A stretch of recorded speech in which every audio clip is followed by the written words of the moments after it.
કલેક્ટરશ્રી પાસે આવેલા છે એમાં અમારો ખાસ આ મુદ્દો છે કે દર વખતે અમે વળતરને વધારવા માટે આવ્યા છે,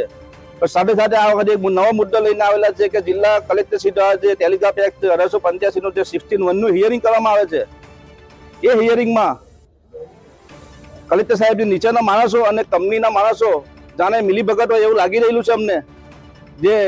હિયરિંગનો મતલબ એ હોય છે કે કલેક્ટર સાહેબની કોર્ટમાં અમારો કેસ ચાલે છે અને કેસમાં બંને પક્ષને સાંભળવાના હોય છે, પણ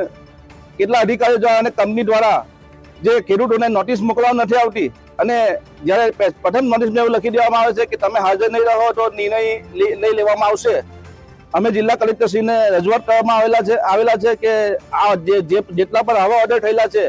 તો એને રદ કરવામાં આવે અથવા એનું રિવ્યુ કરવામાં આવે અને નવા નામથી સુનાવણી કરી અને ફરીથી ઓર્ડર કરવામાં આવે। સાહેબને જે યોગ્ય લાગે ઓર્ડર કરવામાં આવે, અમને વાંધો નથી, પણ એની જે યોગ્ય પ્રક્રિયા છે એ પ્રક્રિયા પૂરી કરવામાં આવે।